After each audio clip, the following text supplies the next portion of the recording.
I'm going to create a spline mask now for our scar. That's going to have to be done with reference to the original bitmap. You can see over here each of these has got the alpha mask being pumped into the mask channel. So if I select the original diffuse bitmap, which is the best one to work with, I'm going to hit 1 to put that in our viewer. So here is our scar, and I want to create a new spline based map. So the first thing I want to do is I want to make sure the alpha channel is not affecting this particular one, so I'm just going to disconnect it. So now we can see the full scar. Now with the scar selected, I can actually just come up here and I can select one of the draw spline options and start drawing, but the problem with that I find is the mask becomes immediately active because it's actually connected to the bitmap, and I don't particularly like that. I like to be able to see where I'm drawing the mask because otherwise the edge is clipped off. I prefer to click off, make sure nothing's selected, and just draw the polygon mask in isolation. The other thing I'm going to do is I'm just going to maximize our view here, so F4, because obviously we're in drawing mode now and we want to be able to see as much detail as possible. So here's our scar, and I'm going to be drawing around here. I'm not going to be using a spline in the sense of I'm not going to use a Bezier spline for this. It's quite common to use Bezier splines, but obviously they have control points and tangents and they're a lot finicky. I prefer with something like this is a closed shape and there's lots of curves to use a B spline. So I'm going to select the B spline option here, and the other thing I'm going to do is I'm not going to gradually draw around it, because the way B splines work is they only create a spline after a few points have been placed. I'm actually going to create a gross spline first, and then I'm going to go back in and add detail to it. So you can see what I mean. I'm going to click here, and then I'm just going to click in a few places, just roughly, very, very dirtily, around our object, like so. Close it, and as you can see it rounds everything off. So now we can go in and add more detail, because we're still in, by default, when we close the spline we've gone into add mode here. You can see we can now come in, and wherever I click will create a new spline point. So now I can come in and I can start adding detail. I'm going to hold down control and scroll in to zoom in even further. Scroll wheel on its own to pan, and I'm just going to, now if you want to move a point, just hover over one that already exists and you can just simply move it. But all I'm doing here is I'm looking to see roughly where the edge of the spline is. It's a very soft shape, as you can see. So this is very rounded, so let's add some detail in here.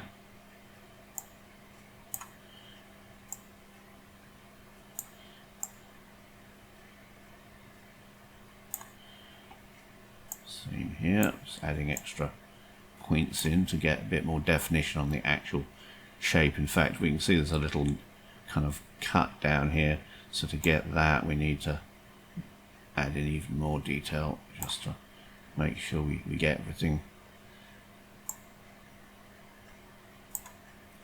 Again, need to add some extra points in to tighten this bend up here.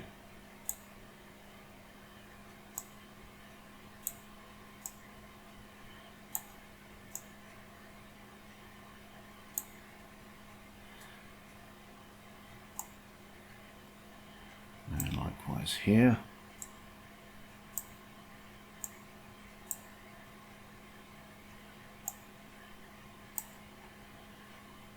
Go back, I think I need one there as well.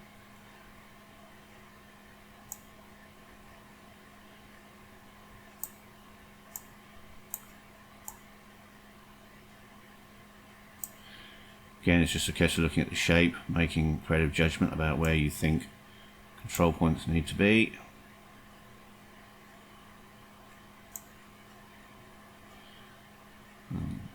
Don't be afraid to move things away and add a point and bring stuff back. It's just a case of being able to see what's underneath, so to speak, where the spline actually needs to go.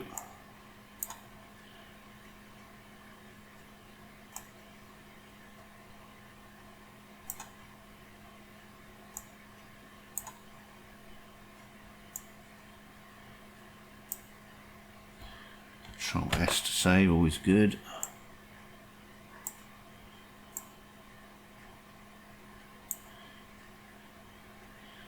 Now we're getting there, we've got a little kind of bit that comes out here, down here, that we're going to need to cater for. And again, tighten up by adding more points. This is how B-splines work. They work by having more points near places where you need more finer corner detail as you go around a bend. They're designed for very smooth shapes, which is how they work. But I prefer them because they can be less messy when it comes to things like lots of bezier handles all over the place, poking out everywhere, which can get unwieldy and confusing. Let's put another one in there.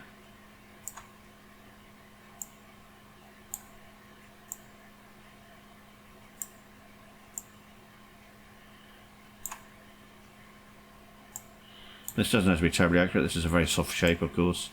Keep that in mind. So you can be a bit loose about this. I'm being probably a bit overkill with this, but you know, let's just get it reasonably tight. That's a pretty good shape. It's quite nice on this, on the actual red scar itself. And you may say, well, you just cut everything off out here, and we want some of this out here. Well, that's fine, because the nice thing about spline masks is any type, regardless of which one you've chosen down here, is you can expand and contract the borders of them. So this is really our guide shape, and if we need it bigger and to encompass more of the scar, we can expand it out this way, and likewise we can equally retract it into the center a bit as well. So they're very good for that sort of thing, and that's one of the reasons why creating a mask like this is sometimes better than using a pre-painted alpha mask like the bitmap that we've been using to date. That's actually looking pretty good to me, so Control S, F4 to minimize, back, and let's fit that up. There we are, we have our mask, it's up here. It's called the B-spline, it's not a lot of use, let's call it F2, let's call it Mask Scar 3D. And now we just need to wire it in and get it to do its job, and we're going to have to obviously wire it into picked up the wrong one there, as you can see. We're going to have to wire it into all of them obviously, but for the moment I'm just going to test it on this one, and there we are, that's working very nicely. So now I'm just going to replace the other ones with this one. So let's do that. So let's put it into the ambient occlusion to clip that. Can't really see that because it's such a tight mask, and it's going into the specular as well, so let's put it into the specular. So now we can remove this. So I'm just going to scroll this for the moment. I'm not going to delete, I'm just going to shift all these nodes out of the way and just delete these because we don't need those. So this is our original mask, which we'll get rid of in a moment. Actually, just move it into that gap there so we don't forget about it. So there we are, we have our new mask feeding. And it's a bit hard at the moment, as you can see. We just need to do two things here now. We need to expand the mask to encompass more of the actual scar, and we also need to soften it. So let's select it and look at the properties panel, and we've got our soft edge control, so we can immediately come in here and give it a nice soft edge. And the other thing we can do, of course, is we can expand the border width. So as you can see, we can quite happily now expand the border up to encompass more of the 3D object that's around it. And we're running into the edge of the corner pin there, so we don't want to go too far, just as before. But this is just a good indicator of why having a tighter mask is kind of very handy. Now there we are, we've got a mask and we've got our soft border. If we decide we want to alter this mask, we can do. We can still come back and alter the control points. Keep in mind it's a poly mask, and by default they animate, so if you don't want it animating, be very careful, because if you are at any frame other than, you know, say frame 1, you will be animating this mask if you decide to move the points later on and you're somewhere else on the timeline. Important to remember that. you can actually stop things animating if you wish. Okay, there we are. So let's have a look. What we need to do now is obviously a bit of colour balancing, because it doesn't sit in very well, as you can clearly see. The mask is, well, not the mask, but the wound, of course, has got this very bright patch around it, and that's because that's what's on the original artwork. We haven't done any attempt at the moment to balance it into our shot. We will do that by adding some colour correction into upstream of this render 3D node, which is rendering our 2D image. So let's do that. We need to make ourselves a bit of space. So I'm going to slide this over here and bring this back over here. And let's do a color correct. So come up here. There's a shortcut up here for color correct. Bring in a color correct node. And the first thing we can do is we can probably tint it to try and match it into the forehead a bit better. So, because there's a lot of orange, it's a warm sun shot, as you can see. So we can tint it. Now the brightening you're seeing here, you must keep in mind, that's because that's actually in the 3D model. It's in, well, not the 3D model, but it's in the art. So if I temporarily disable the mask, Control P is a shortcut to disable a node, you'll see that the whole skin tone is actually quite light. That's the way the asset was created. So if we want this to balance in a bit better, we either need to grade this to match this skin tone, or we need to go back to the original artwork and alter it to better match what's going on in the shot. But anyway, that's what we're going to be doing mostly with the color node, is just to, let's get ourselves some sitting in a bit better. I'm just trying to get a balance so that it sits into the forehead a bit better, and we can also do a hue shift just very slightly. And this color grading is obviously all going to always be to kind of taste. You've always got to keep that in mind. You can also try gamma controls. This is entirely going to be down to your sensibilities for what you're doing. So you can see that it's, if you squint your eyes, you can see it's starting to blend with the head a bit better. So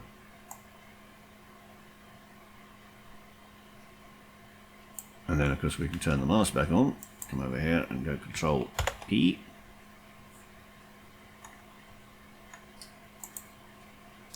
And this is obviously much nearer the mask, so where we're balancing well out here, obviously the scar has this brighter area around it, so it's very much down to you as to how you want that to be perceived. Might want to make the mask soft edge much softer, because that will certainly help it blend in more. So and maybe also a bit larger again. If it does clip on the corner pin, we can just kind of move it a bit. You can see that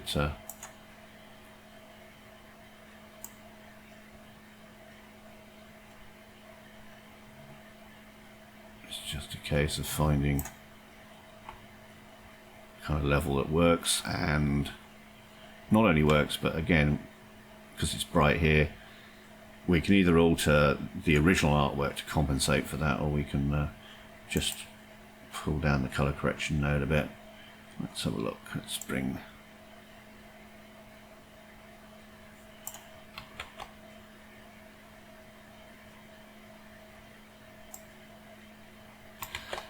we can do this if we can get the highlights controls, see if that's enough highlight in that, whether it's in the mid-tone area, and see whether we can bring that down a bit to compensate.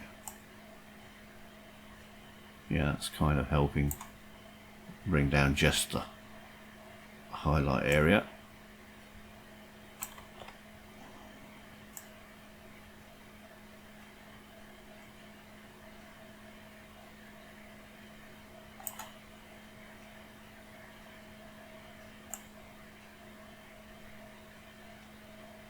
Now I could spend quite some time doing this, and the purpose of this tutorial is not to kind of get a perfect result, but obviously you can then jump in on this and tweak the parameters to suit your own kind of choice about how this should settle in to the shot, because really all you've got here are the controls now that you can do it. And don't forget, if you don't want to do everything with one color node, you can use more than one. It sometimes if you've got one bit that's working well, don't try and do it all in one big node. You can sometimes find it's easier to do it in a series of nodes. So again, we could come back to here and maybe just adjust the border width a bit.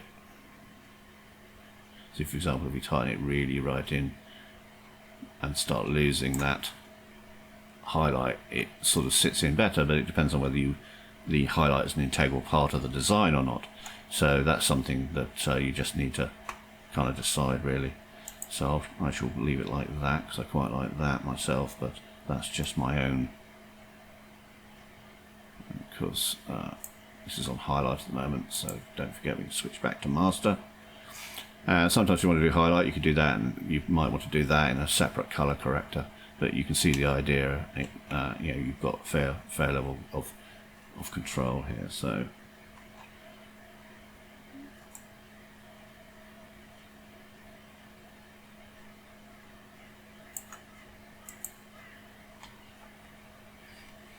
okay, so let's I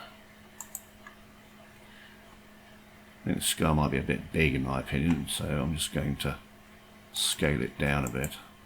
I think it's just a bit too large for my liking. So again, back to the trans. Now, if you get lost with your trees, I tend to colour them.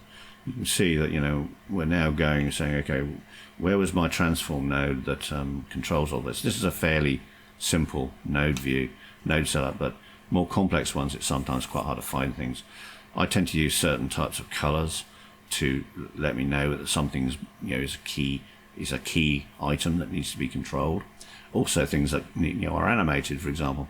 So here with this transform 3D, if you come up here, you'll see that there's a little swatch here, and this is the color for the text and the color for the actual node itself. So you can see you've got this kind of off kind of blue gray color with black text. So here's the black text and here's the blue gray color. Well, you can click on one of these and change its color.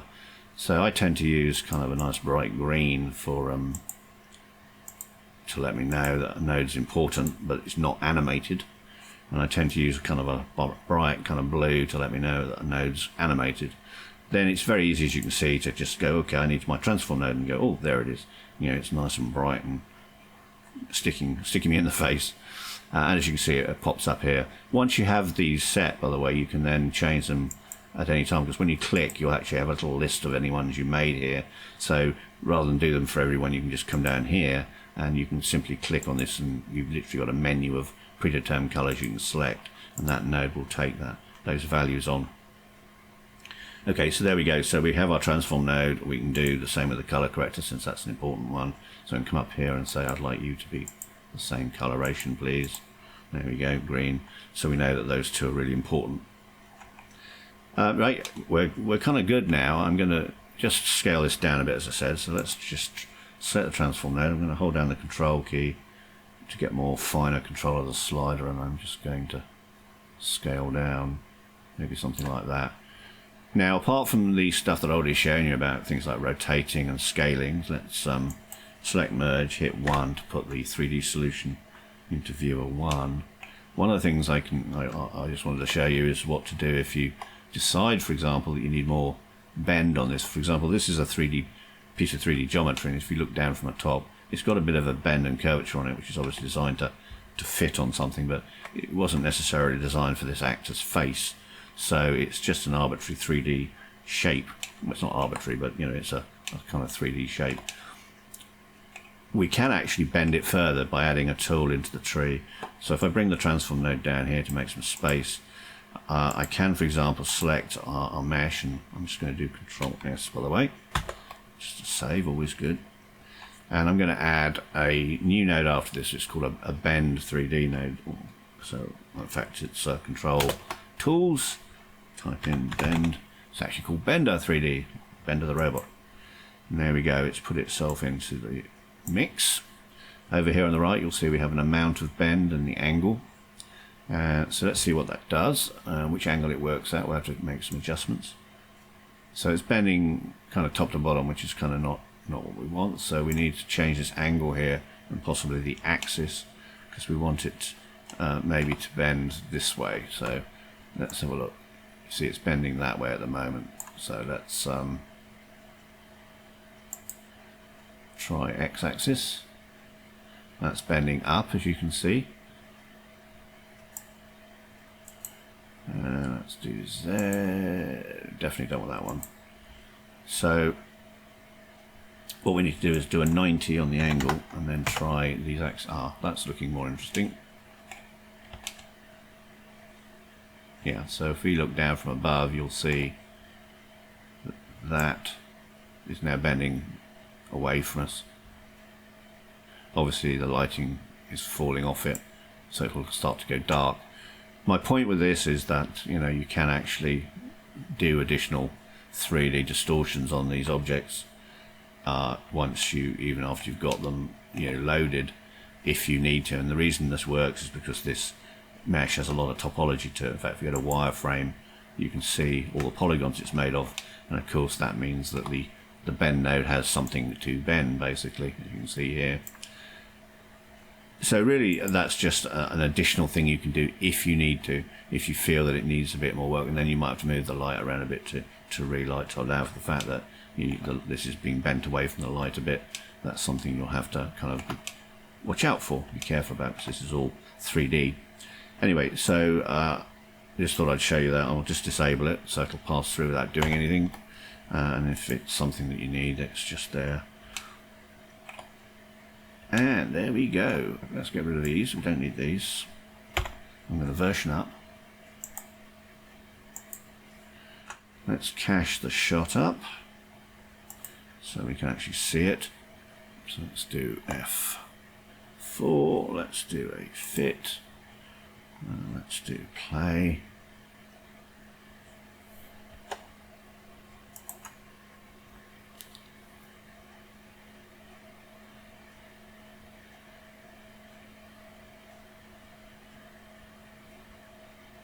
There we are. Nice rock steady track of a scar onto our actor's face, and as I said, play around with the grading to your heart's content to make any changes or adjustments that you think you might prefer. But that's working very well from the point of view of, you know, the three-dimensional lighting and everything else that's going on there and all the tracking. Right, let's stop that. F4 to come back to base.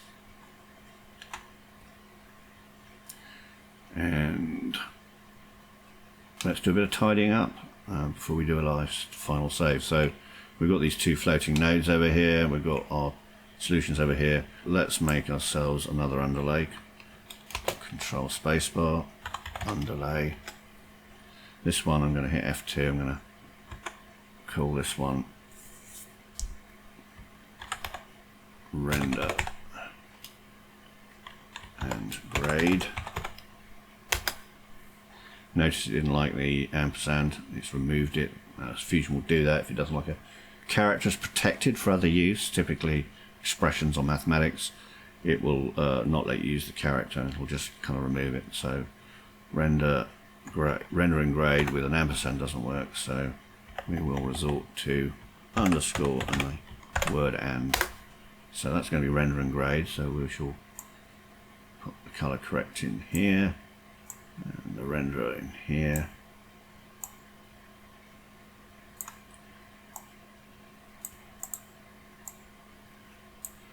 There we go. So that's nice and tidy now. So now we are coming out of our 3D creation solution.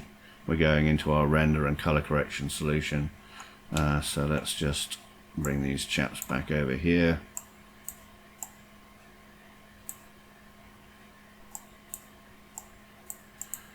And we can get rid of our UV grid, of course. So this is our tracking solution. And quick Control S. Time to output, that's the last thing we need to do. So we can put a saver node on this. So let's do that. So select play in our tracker, and come up here and hit save. And obviously whatever format you want you can set, so I'm just going to come to our output folder, and this is going to be a final this time, so Gladiator DMFX comp version 1. Let's use a capital G this time. I'm just going to go the standard H.264, but obviously you can go out in whatever format you want, ProRes, etc. Hit return. So that is now our output. And again, you know, we can be super efficient and do another underlay and call this one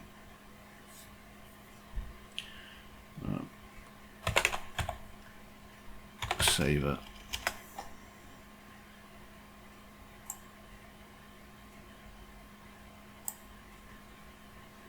We can call it H.264 saver. H.264.